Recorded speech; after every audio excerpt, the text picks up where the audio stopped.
हमारे भारतीय समाज में जो public display of affection PDA जिसे कहते हैं वो एक टैबू या थोड़ा वियर्ड सा कॉन्सेप्ट है। लाइक पीडीए का मतलब होता है जैसे कि आपके जो पार्टनर है, और फॉर वेरी क्लैरिटी मैं बताती हूँ, पार्टनर इन द सेंस मैं यहाँ पे मैरिड पार्टनर या जो एक डिग्निफाइड कपल होते हैं जो एक सिंसियरली डेटिंग कर रहे हैं, मैं उन कपल्स को अप्रोच करूंगी। मैं यहाँ जो फेक कपल होते हैं जो रॉन्ग माइंडसेट के साथ है,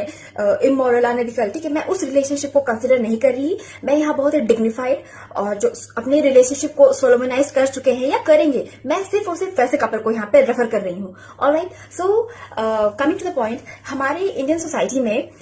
जो कपल है उनकी जो इंटरेक्शंस होती है, जो लवली इंटरेक्शंस है, ये बहुत ज्यादा मतलब एक टैबू कॉन्सेप्ट है। आप देखना, मैंने कभी अभी तक अपने लाइफ में मैंने लाइक कभी ये नहीं देखा कि कोई कपल लोगों को इनकरेज करे कि ठीक है आप कपल हो, है ना,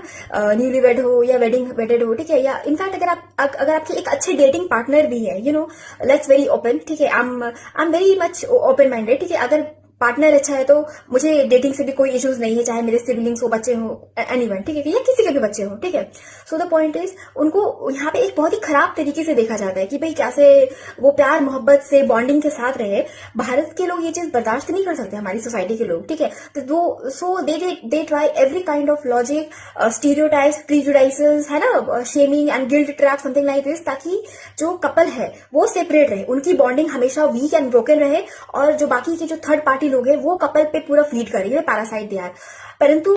पर अब जैसे कि कपल होते हैं तो उनके बीच में जो एक इंटरेक्शन होता है, ठीक है,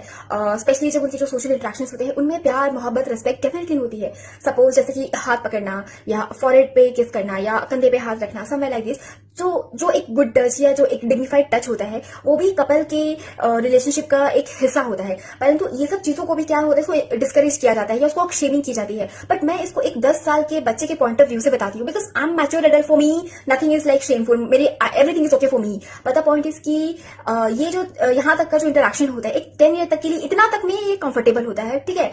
इससे ज्यादा नहीं, बिकॉज जो बच्चे होते हैं ना, क्योंकि वो भी हमारी सोसाइटी का हिस्सा है, वो सब देख रहे हैं, सीख रहे हैं, ठीक है, तो वो सारी चीजों को देखते हैं, सीखते हैं, और जब वो अपने पेरेंट्स को एक डिग्निफाइड वे में